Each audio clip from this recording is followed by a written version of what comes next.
Hello guys, আজকে দুপুরের মেনুতে হচ্ছে লাউ চিংড়ি। তো লাউ চিংড়ি বানাতে যেসব উপকরণগুলো লাগবে সেইগুলো মা রেডি করে রেখে দিয়েছে। এবার কীভাবে মা লাউ চিংড়ি রান্না করছে সেটা তোমরা পুরো ভিডিওটাতে দেখতে থাকো। তো প্রথমেই এখানে সাদা তেল দিয়ে দিয়েছে, পরিমাণ মতো সাদা তেল দিয়ে দিল মা। এবার দিচ্ছে ওই পেঁয়াজ কুচি, আর এখানে লঙ্কা আছে, কাঁচা লঙ্কা, সেটাকে দিয়ে দেবে। পেঁয়াজটা এখানে লাল হয়ে গেছে, এবারে মা দিয়ে দেবে চিংড়ি মাছ। এগুলো চিংড়ি মাছগুলো ছোট ছোট চিংড়ি মাছ, বেশি বড় চিংড়ি মাছ দিইনি, একদম ছোট ছোট চিংড়ি মাছ দিয়েছে। এটাকেও একসাথে মা ভেজে নিচ্ছে। এই কি দিলি তুই ওখানে?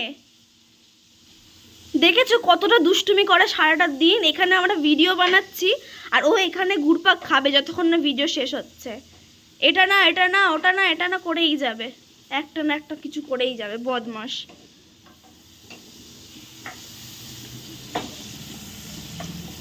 চিংড়ি মাছটা হালকা করে লাল করে নিয়েছে, এবার হলুদ দিয়ে দিচ্ছি।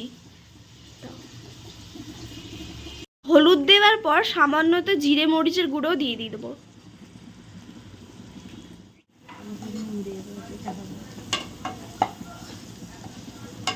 এবার এতে এই কোচানো লাউটা দিয়ে দেব।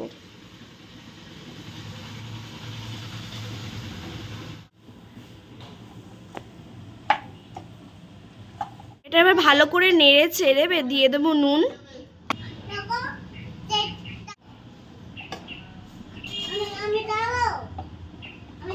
এবার এটা কষানো হয়ে গেছে, এবার ঢাকা দিয়ে রাখবো কিছুক্ষণের জন্য। এবার কিছুক্ষণ পরেই ঢাকনাটা খুলে দেব।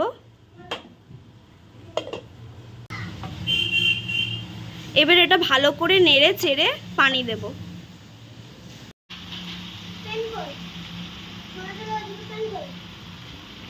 এতে আবার অল্প করে পানি দিয়ে দিলাম,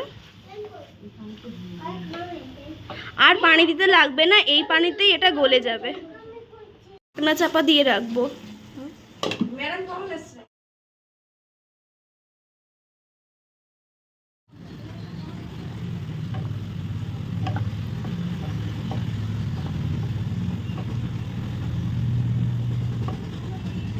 এখানে আমার লাউ চিংড়ি রেডি হয়ে গেছে। দেখো, অল্প মশলার মধ্যে যদি লাউ চিংড়ি খেতে চাও তাহলে এইভাবে বাড়িতে বানিয়ে নিতে পারো। খুবই মজাদার রেসিপি একটা।